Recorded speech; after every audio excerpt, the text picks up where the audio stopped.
Vietnamese farmers tend their rice paddies. It's an image recreated in countless films. But for many of us, there is a darker association. Vietnam is synonymous with a war that ended 25 years ago. The cycle of rice sowing and planting goes on much as it did when the French forces arrived to colonize Vietnam in the 19th century. It was after the Second World War that Ho Chi Minh's Communist Party successfully ousted the French. His mausoleum in Hanoi represents to many Vietnamese the struggle both for independence and ultimately reunification. At Vietnam's Army Museum, there are triumphant reminders of the victory. Wreckage of US planes document the deadly air campaign waged against the Vietnamese. Over one Christmas period alone, B-52s flew 3,000 sorties against the north. Bombs rained down, killing hundreds. Lake Kiem, central Hanoi, a place for two veterans of war to take in the view. Both are in their 80s and have lived through almost 30 years of continuous war in Vietnam. Trung Con Khu was decorated with Vietnam's highest medal for his service in the war against America. He was motivated by more than ideology. We fought against America in the war.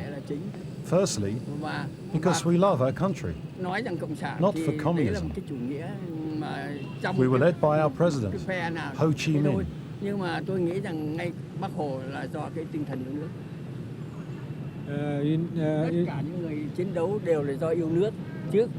He was a man who loved our country, and the reason we fought was to be liberated.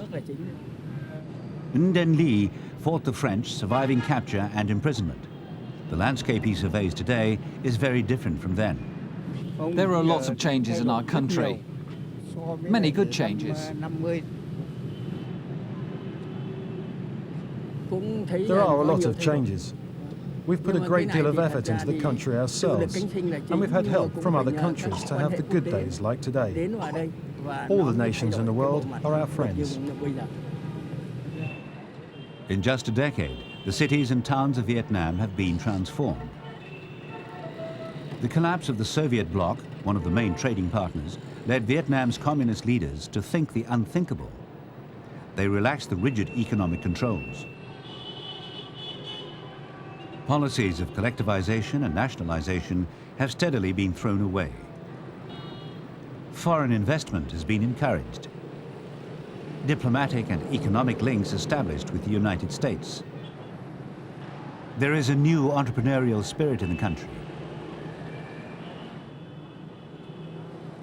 Businesses spring up every day. A population of over 70 million people has embraced consumerism. And top of many a list of priorities is a motorcycle. The Vietnamese have a passion for bikes, and a new car is out of reach for most people in a country where the average earnings per year don't exceed $400 US. This motorcycle dealership was set up 4 years ago by a woman who saw the business potential in the huge increase in traffic on Hanoi's streets. Now around 30 scooters a month leave the showroom. That's a turnover of some $90,000 US.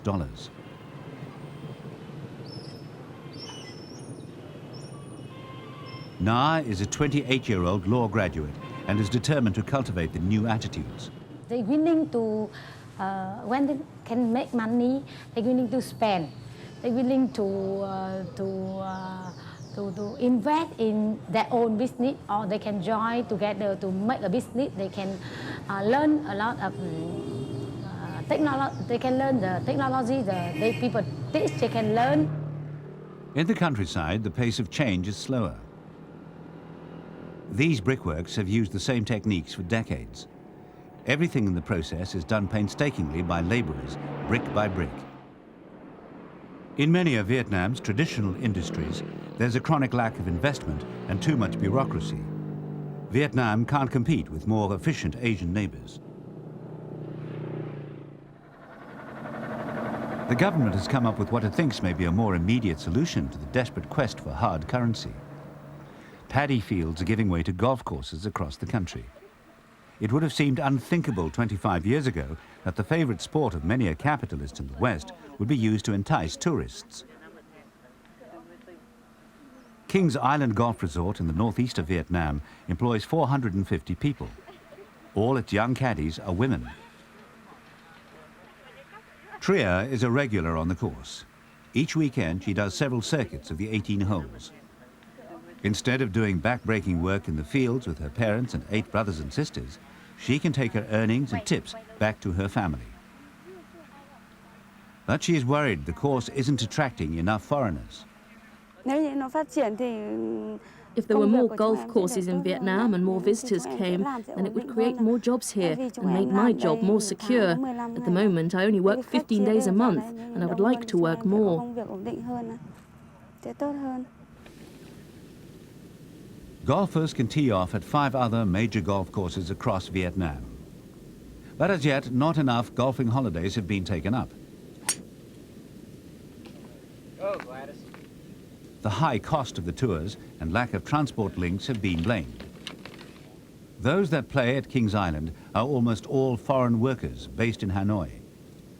The course is a joint venture owned by a Thai investor and the local tourist authorities. It's only now, some years after opening, that it's making money. Plans for other courses in the area have been shelved. Jim Lafrine works for an oil company, one of many multinationals looking to try and exploit the natural resources of the country.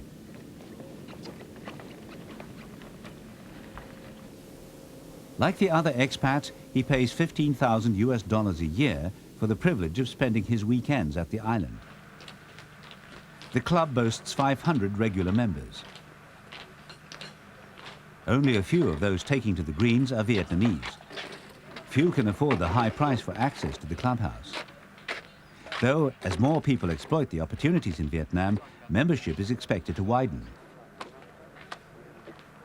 It is a bit ironic, I suppose, that after this sort of class struggle over 20 years ago, that we're here in Vietnam playing golf now. But the newness is sort of worn off, and now I just enjoy it. And I think you see more and more Vietnamese playing. It's really not only for the expatriates here in Vietnam. You see more and more. There are Vietnamese golf tournaments now, and actually you see some pretty good Vietnamese golfers.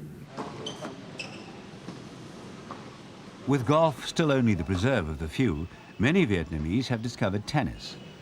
Public courts are booked solidly for weeks on end. Sports shops are stocked full of equipment for those wanting to pick up a racket.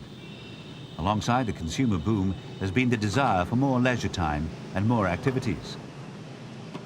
The greater opportunities for both work and play in Vietnam's towns and cities is also proving tempting for the thousands of migrants from the countryside. Many are leaving their farms to seek the new opportunities working in foreign-owned factories.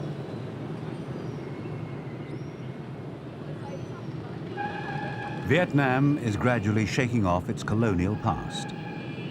It has jettisoned the communist economic policies that were so abhorrent to the Western powers 25 years ago.